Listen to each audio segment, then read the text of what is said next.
नमस्ते बच्चों।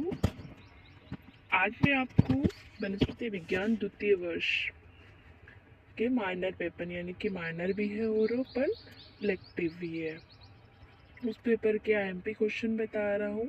ध्यानपूर्वक देखिएगा सारे क्वेश्चंस को और अच्छे से पढ़िएगा और अच्छे से पेपर दीजिएगा। सबसे पहले हम देखते हैं इकाई 1, जिसका पहला क्वेश्चन है भारत में इमारती लकड़ी और वृक्षों के नाम लिखिए। जो बड़े बड़े कास्ट वाले वृक्ष होते हैं, आम जो जिसका क्या होता था ना, बहुत मोटा होता है, तो ऐसे वृक्षों का आपको नाम लिखना है। आम है और कुछ ऐसे कास्ट रहते हैं जिनसे क्या होता है, फर्नीचर बनता है। ठीक है, तो ऐसे कास्टों का आपको नाम लिखना है। नंबर 2 है फिर क्या है, सागौन कास्ट के लक्षण एवं कास्ट के गुण बताइए। दूसरा है देवदार वृक्ष के वनस्पति के नाम, लक्षण व कास्ट के गुण बताइए। मतलब आपको सारे जो मोटी कास्ट वाले, मतलब मोटे तने वाले जो पौधे होते हैं, वृक्ष होते हैं, उनके क्या करना है, सामान्य नाम, वनस्पतिक नाम और लक्षण याद करना है कि वो कैसे दिखाई देते हैं, कितनी हाइट होती है, उनका तने की मोटाई कितनी होती है, सब बताना है आपको। चौथा क्वेश्चन है बबूल की कास्ट के गुण व उपयोग लिखिए। बांस या बेत उद्योग पर टिप्पणी लिखिए। जो बांस पाया जाता है और बेत, उन दोनों का उपयोग करके जो उद्योग में कैसे उपयोग किया जाता है, कैसे उन दोनों का उपयोग करके एक उद्योग शुरू किया जाता है, तो आपको उस पर टिप्पणी लिखनी है। कथा उद्योग पर टिप्पणी लिखनी है। अब आता है उद्योग इकाई 2, इसका पहला क्वेश्चन है केले का वनस्पतिक लक्षण लिखते हुए उसके उपयोग लिखिए। जो बनाना है, केला है, उसका सामान्य नाम लिखिए आप इस क्वेश्चन में और उसका वनस्पतिक नाम, फिर उसके वनस्पतिक लक्षण और उपयोग।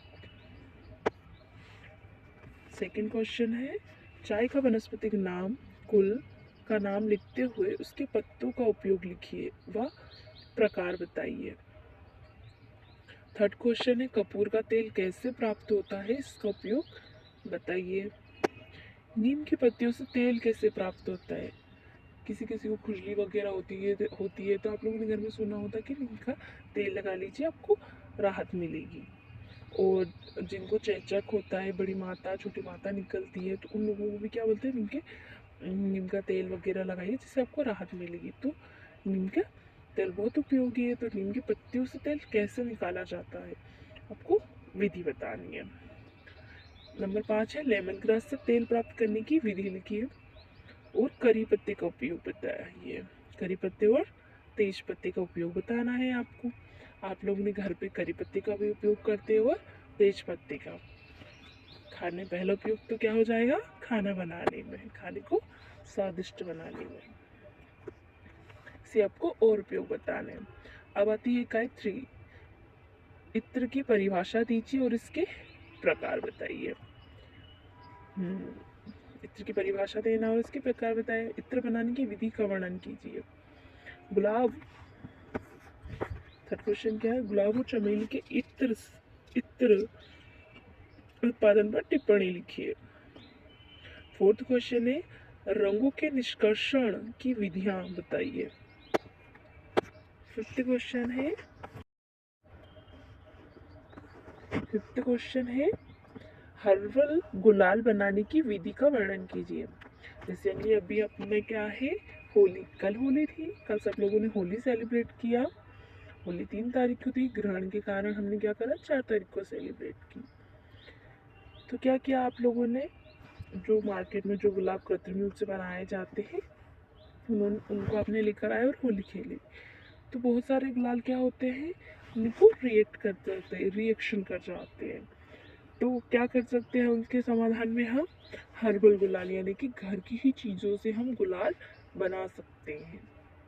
तो आपको क्या करना है, हर्बल गुलाल बनाने की विधि का वर्णन करें। कैसे बना सकते हैं, कौन सी चीज़ों का उपयोग करके बना सकते हैं, उसकी विधि का वर्णन करना है। नंबर 6, किण्वन को परिभाषित कीजिए तथा महुआ से वाइन बनाने की विधि को समझाइए। अब आता है इकाई 4, जैम क्या है और विभिन्न फलों में से जैम बनाने की विधि बताइए। अमरूद, पपीता, सेब की जेली कैसे बनाई जाती है, और कुछ फलों के जूस बनाने की विधि बनाते हो ना, घर में पीते हो, पाइनएप्पल का जूस बनाकर पीते हो, चुकंदर का जूस बनाकर पीते हो, तो आपको क्या करना है, उनकी जूस बनाने की विधि का वर्णन करना है। सॉस की उत्पादन प्रक्रिया को समझाइए। पोहे की निर्माण प्रक्रिया, अब जो घर में पोहे खाते हैं उनका निर्माण कैसे होता है, तो उसकी प्रक्रिया का वर्णन करना है आपको, उसकी प्रक्रिया को बताना है। नंबर 6 है ग्लूकोज उत्पादन की व्यापारिक विधि का वर्णन कीजिए, तो ग्लूकोज कैसे बनाया जाता है। नंबर 7 सोयाबीन तेल निष्कर्षण की प्रक्रिया को समझाइए।